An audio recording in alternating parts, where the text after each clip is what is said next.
오늘 또 영상으로 함께 예배하는 여러분에게 성령의 충만한 은혜가 함께 하시기를 주의 이름으로 축복합니다. 오늘은 찬송가 351장 그리고 신명기 20장 10절에서 20절 말씀 가지고 함께 나누겠습니다. 어제 말씀을 드리면서 전장에 나가는 이스라엘 백성들을 향해서 하나님께서 거듭 두려워하지 말라 하는 말씀 드린 바가 있습니다. 두려워하지 않아야 될 중요한 이유 두 가지를 말씀을 드렸는데, 하나는 하나님께서 함께 하시기 때문이다. 그리고 하나님께서 전장에서 직접 싸워주시기 때문이다. 그래서 이 전장은 나에게 주어진 전장이 아니라 하나님께서 맡으실, 하나님께서 감당하실 하나님의 전쟁이라고 하는 그런 의미에서 이스라엘 백성들을 향해서 두려워하지 말라 말씀하고 있습니다. 두려워 떠는 자들은 이미 전쟁에서 패한 자라고 하는 그런 마음으로 우리가 읽을 수가 있겠습니다.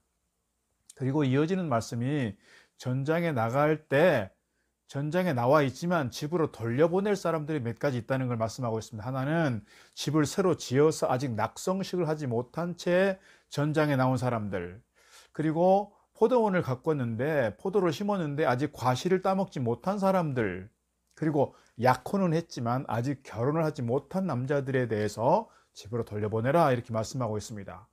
더 나아가서 어제 말씀드린 거에 이어서 이 전장에 나와 있는데 두려워 떠는 사람들, 혹시 죽을까봐, 혹시 다칠까봐, 혹시 가족들 걱정에 여러 가지로 두려워 떠는 사람들에 대해서는 돌려보내라는 거예요. 이 사람들이, 다시 말씀드리면 낙성식을 하지 못한 그런 집 지는 자들이, 그리고 포도원을 가꾼 사람들이, 결혼을 앞둔 사람들이 전장에 나가봐야 고향 생각하느라고, 집 생각하느라고, 아내 생각하느라고, 두려워 떠느라고 전쟁에서 실제적으로 전쟁에 승리할 수 없다는 점에서 그들을 돌려보내라고 말씀하고 있는 겁니다. 오늘 이 말씀에 이어서 추가로 이스라엘 백성들이 전쟁하러 나아갈 때 그들이 기억해야 될 몇 가지 원칙을 우리에게 가르쳐 주고 있습니다. 하나는, 전쟁에 나가면 원칙은, 첫 번째 원칙은 뭐냐면 먼저 화평하라는 거예요. 오늘 이게 10절 말씀입니다. 어떤 성읍으로 나아가서 치료할 때에는 그 성읍에 화평을 선언하라는 거예요. 먼저 전쟁을 하면서 무조건 공격해 들어가는 것이 아니라 그들과 먼저 화평할 수 있는지 그들에게 묻고 사신을 보내서 어떤 형식으로든지 전쟁을 치를 수밖에 없는 이 상황에서 피를 흘리는 전쟁이 아니라 평화를 이룰 수 있다면 그것을 먼저 얘기해 봐라는 거예요. 그래서 이 성읍이 이 화평을 요구하고 화평을 원하고 조공을 바친다고 하면 그들의 그 이야기를 듣고 그들과 화평할 것을, 무조건 무자비하게 그들을 쳐서 멸할 것이 아니라 화평할 것을 말씀하고 있습니다. 그런데 본문에서는 예외를 두고 있습니다. 좀 이해가 잘 안 되는 부분이 사실 오늘 본문이기도 합니다. 그러니까 오늘 본문의 10절 이하의 말씀 속에서는 이렇게 화평을 먼저 얘기하라고 하는 부분들은 가나안 7족속에 대해서가 아니라 다른 족속들과 전쟁했을 때입니다.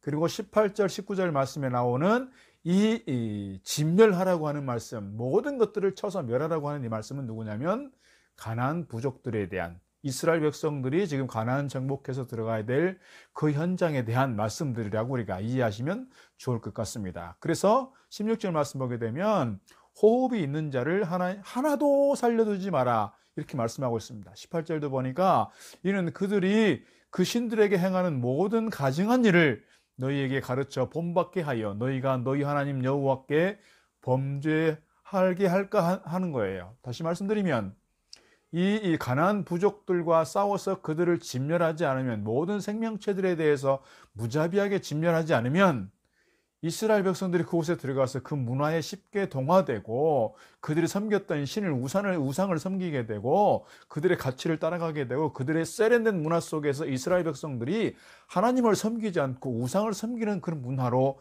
젖어든다는 점에서 그들을 완벽하게 제거하지 않으면 안 된다라고 하는 부분입니다. 이것을 보통 우리는 헤렘이라고 말합니다. 헤렘. 모든 생명체에 대해서 그렇게 하라는 것입니다. 모든 생명체에 대해서. 그래서 호흡이 있는 자를 한 사람도 살려두지 마라. 처음에는 화평을 얘기하지만, 그래서 이방인에 대해서는 그렇다는 거예요. 화평을 얘기하지만, 그래서 화평을 받아들이면 그들을 종으로 삼고 그들에게 조공을 받게 되는 것이고요. 이거 화평을 받아들이지 않으면 전쟁을 칠 수밖에 없는 것이죠. 그러나 가나안 부족과의 전쟁에서는 무조건 헤렘입니다. 성전, 하나님의 전쟁입니다.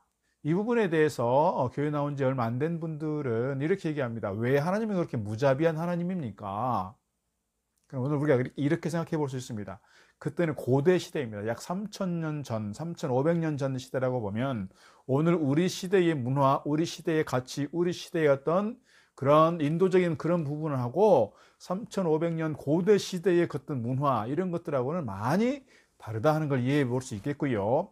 오늘 본문에서 하나님께서 가나안 땅에 들어갈 때 이렇게 무자비하게 정리하고 확실하게 진멸하라고 말씀하고 있는 것은 오늘 우리가 영적 전쟁에서 거듭난 사람으로서 영적 전쟁을 치러가는 사람으로서 정말 옛 습관들, 신앙생활에 방해되는 것들, 정말 주님을 섬기는 데 있어서 장애가 되는 것들에 대해서 마귀와 사탄적 요소들에 대해서 제대로 정리하지 않으면 우리는 옛 습관으로 돌아가게 되고 오리가 이것과 쉽게 타협하게 되면 우리는 정말 제대로 된 신앙을 제대로 하나님을 섬길 수 없다는 점에서 분명하게 이 부분에 대해서 가르치고 있다 이렇게 이해해 볼 수가 있을 것입니다.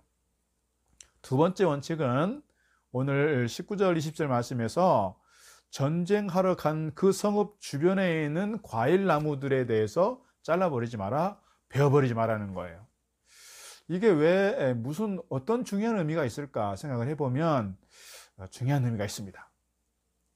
일단 전쟁을 하게 되면 일단 전쟁하는 상대는 누구냐면 사람들입니다. 그러니까 사람에 대해서는 분명하게 해야 되겠고요. 사실 성경에서는 이 가축들까지도 다 죽이라고 되어 있습니다만은 오늘 그럼에도 불구하고 성경에서는 과실수들에 대해서는 베버리지 마라 그러는 겁니다.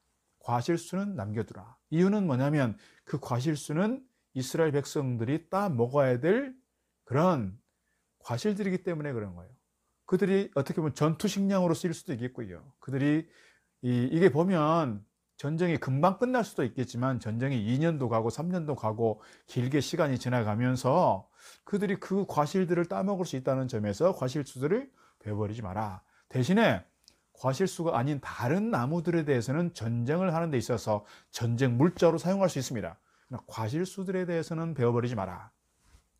이렇게 말씀하는 중요한 이유가 뭘까를 생각해 보면 앞서 말씀드린 것처럼 2년도 걸리고 3년도 걸리고 5년도 걸릴 수 있는데 그렇게 하다 보면 이 전쟁에 참여한 군사들이 화가 나는 겁니다. 감정이 격해지는 겁니다. 막 뚝딱지가 나고 막 감정이 격해지게 되면 그들의 감정 따라서 그 격화된 감정, 화난 감정, 그 분노의 감정을 가지고 나무들을 막 잘라버릴 수 있고 그런데 그 나무들을 잘라버리면 결국은 뭡니까? 그들이 취할 수 있는 과실들을 얻지 못하게 된다는 거예요.